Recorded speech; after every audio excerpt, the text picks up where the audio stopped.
the kinds of Hawaiian values that we're talking about that apply to the project overall. Um, as I thought about it, and I've had some time in retrospect to think about the process, that event, because in a way we also gained from that process. Wally and I both became good at presenting our project or our vision for what we saw at Luluku. We became comfortable with speaking in public at public meetings. We learned how to put PowerPoints together and be able to augment what our vision was by giving them a visual for people who didn't, like, what are you talking about?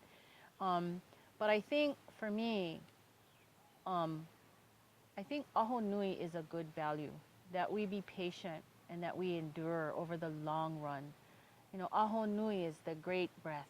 You know, our our kupuna, they have great breath, and they expect us to sustain ourselves the way they did, um, and with grace and dignity. We often, sometimes in our youthful exuberance today, we kind of look at the kupuna and we go, oh, they're sort of kind, But part of that kupuna training, if you will, is to understand that grace and dignity is part of that. And I think the other value I like to express maybe is ho'oponopono. No, make it right. Build to make it right. It's not only a healing thing. It's an effort to really go in and make things pono. Make it balance, make it good again. Make it so that we can be right, so that the project can move on. If you have some mihi with somebody and you need to sort that out, you need to be willing to do that. You need to have a vision that goes beyond just what you see. It needs to encompass not only the entire landscape, but for the next 7 generations ahead. And we can only get that from the back, because the back is our future for us. So I think, to me, those two stuck out. How about you, babe? I just wanted to comment more on adverse impact, Oh. but that's okay. Yeah, yeah, yeah. Okay. Um, One of the big things, though, for me was going back into Halava. Oh, when was that? I must have. I hadn't been into Halava once they opened up the freeway. Mm. So when I finally went back, maybe about how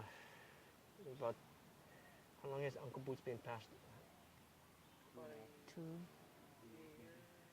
Okay, so maybe about let's see, what's 4 years ago is about maybe '07 was when I went back into Halawa, and for me it was really hard to go back in there because it was such an eha to go back in there. It was like, oh, you lost the battle, you know, going back in there, and you know you could hear the cars above you, and it was hard to find my spiritual center in there, especially going up to the Luakini side again, and just trying to, sitting underneath the kukui trees and trying to find my center.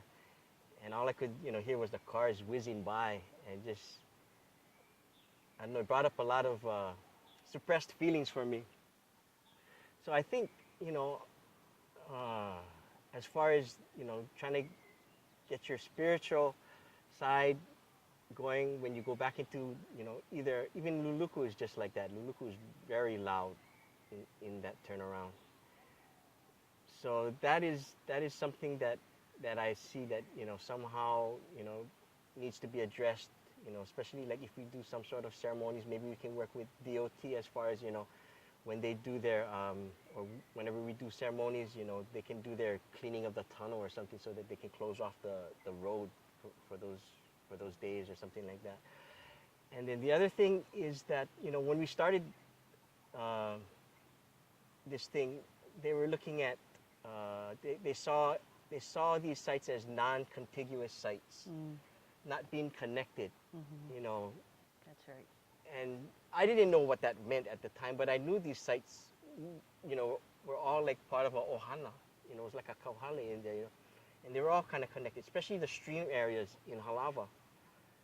you know, you could feel like, you know, there was a presence in there at one time because there was probably a lot of activity during the, you know, the stream areas, you know. And to say that these sites were non-contiguous, meaning that, you know, they're not as important because they're not all part of one complex, which we, you know, now today look at it as A landscape. a cultural landscape, yes. So, you know, that's something that, you know, I think we need to try to address in the future as far as, you know, bringing awareness to that. Yeah. See, Hawaiian values. I say, muola na kila and have ku sort them all out after.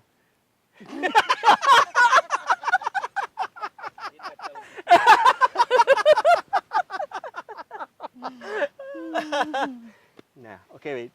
Scratch that.